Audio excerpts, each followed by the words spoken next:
Hello, essential oil enthusiasts. I'm Amy Kreydin of the Barefoot Dragonfly here in Austin, Texas. Today I want to talk to you about one of the subjects that's very near and dear to my heart, and that's around using essential oils in a glass of water or a cup of tea or a glass of milk. And I've written an ebook you can find on Amazon called Friends Don't Let Friends Drink Essential Oils. I've written on the topic on my website several years ago as well. So we're going to do a little experiment here. I've got German chamomile. German chamomile is a really lovely flowering plant. And when we steam distill it, it turns blue. The chamazoline constituent in it causes the essential oil to turn a nice indigo shade. That's a really lovely color.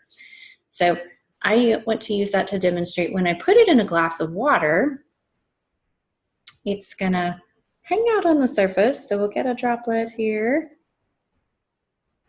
Okay. So right here on the top of the water, let's see if I can angle the camera so you can see it a little bit better. See that blue dispersion on the top? So we've got this big droplet that's made this sort of oil spill across the top of the glass of water. And what I want to really bring some awareness on this subject is essential oils are hydrophobic. They're water repelling. Water, oil, they don't mix.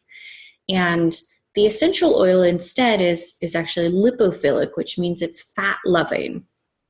So if I was to drink this glass of water with the German chamomile in it, that big droplet is going to go into my mouth and it's going to spread across the mucous membranes of my gums, the tongue, under the tongue, the back of the throat, and down the esophagus. Some of it will make it down to the stomach, especially if I keep drinking the water and pushing it further down.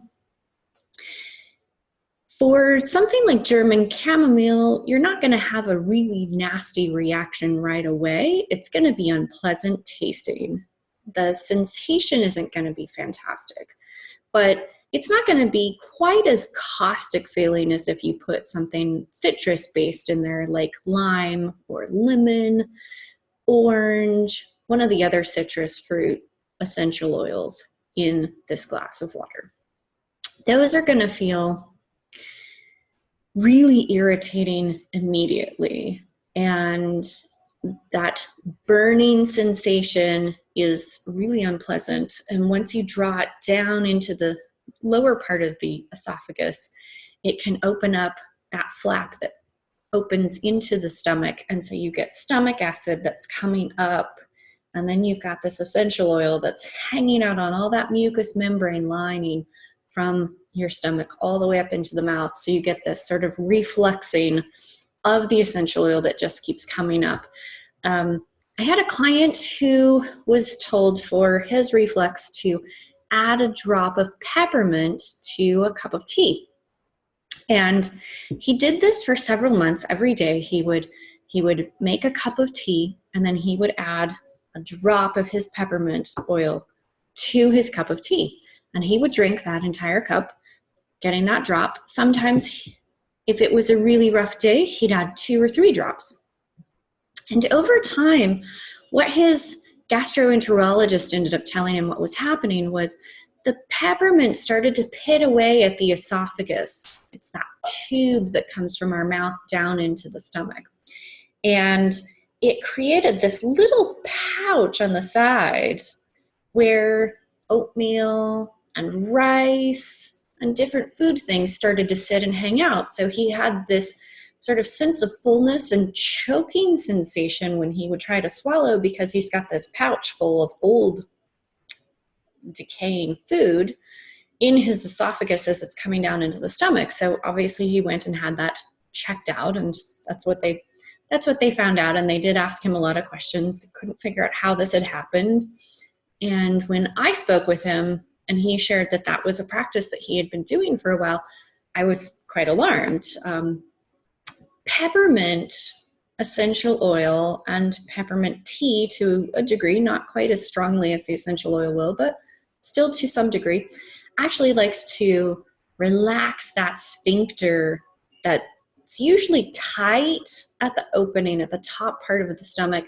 So it relaxes that and lets all of that reflux acid come back up into the esophagus. So for him, it was the essential oil and the stomach acid that were creating this little pouch, and he has to go every 2 to 3 weeks and basically have it power washed. He has to have a tube sent down his throat, and they use high-powered water to spray and clean out that pouch. If he doesn't do that, he's at risk for an infection in the esophagus that he may end up needing. At some point down the road, his physician has said that they may have to actually shorten that long tube, so they may have to come in and cut out the piece where the pouch is, pull them back together and reattach, sew the space back together so that he has a better functioning esophagus.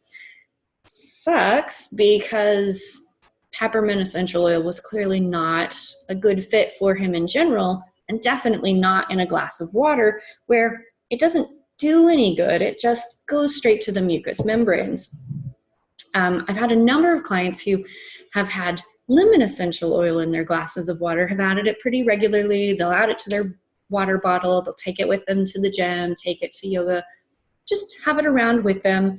And unfortunately, what that lemon is doing is it's eroding that mucous membrane. We have this gentle mucous membrane that's supposed to protect that. And it's similar to our outer skin. If you think about our outer skin is supposed to protect us from pathogens, bugs, things that we don't want to actually penetrate and get into our bloodstream. And unfortunately, when we start to degrade the mucous membrane from the mouth all the way down to our anus, that entire tract can get damaged. And that would not be my goal as an aromatherapist. I don't want to have a client that's having damage to their mucous membrane. It can take years to recover that damage, and you can still end up with scar tissue that's going to cause problems for the rest of your life. So my suggestion is to not add an essential oil to a glass of water. If you want the effects immediately, so if I wanted the immediate effects of German chamomile, my best bet is to do a direct inhalation, to literally inhale it right here at my nostrils. I could do that somewhat effectively with something like this, where I'm inhaling like this. An aroma stick would be a better fit for that. I could put it on a little cotton ball and inhale right away. So those give me a couple of options to do direct inhalation.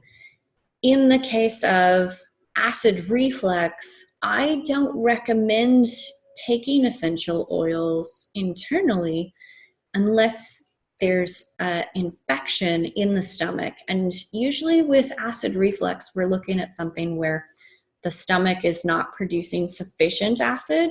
And by adding an essential oil to that, you're creating an incredible irritant. So my advice, don't drink essential oils in your glass of water, your cup of tea, your glass of milk. It's not a good dispersant. In my book, I do talk about how you could disperse it in limoncello. Limoncello is one of my favorites. I really like it to prepare the digestive tract for food, or to kind of ease the digestive tract after I've had maybe a larger meal than I had anticipated, something that's a little bit richer than what I might usually eat. Another consideration for essential oils, when we're consuming them at this volume, we're asking a lot of the liver. The liver has a glutathione reserve that allows us to break down things like essential oils and alcohol and pharmaceutical and over-the-counter medications. And when we consume so much that the glutathione reserve has been depleted, there's a period of time that we usually have to wait, and that can be an hour to a couple of hours, depending on the individual, before we build up enough glutathione to be able to break that down again. So doing something like this routinely, we're asking a lot of that glutathione reserve when the liver doesn't have the capacity to break down that essential oil and excrete it through either through exhalation through the respiratory tract, through the digestive tract, or through the urinary tract. It ends up depositing it in our belly fat here. And I've seen a number of clients who, either through drinking essential oils or through taking gelatin capsules, have caused themselves to gain a substantial amount of weight in a short period of time. Probably one of the most popular ones that I see is the lemon, peppermint, lavender approach for allergies. And I blogged about that on my website at thebarefootdragonfly.com. What's happening when we're taking this combination of essential oils ends up causing this extra load for the liver. And usually within 9 to 12 months, I'm noticing anywhere from 15 to 40 pounds of weight gain, because it's changing the metabolism of the body. It's asking substantial amounts of resources coming from the liver that the liver may not have, especially if you're taking any over-the-counter medications, if there's any pre-existing health conditions, if you are already a little bit prone towards a little excess weight, and that creates a little more challenge for the liver. So in a nutshell, don't take essential oils in a glass of water. If you don't take my word for it, that's totally fine. I'm just a woman on the internet talking to you. My credentials do give me a lot of authority in this area, but don't just take my word for it. Do a little bit of searching. Scholar.google.com is definitely your friend. You can look there. There's a number of associations that have now started collecting injury reports. You can also do some Google searches on injuries or adverse reactions or unwanted outcomes from using essential oils in this manner. And definitely consider maybe picking up my book. It's 99 cents on Kindle. You can easily read it from your phone, from your tablet. So I hope this has been informational for you. I appreciate you sticking around. And if you've got questions, shoot them to me in the comments section. And I look forward to seeing you next time.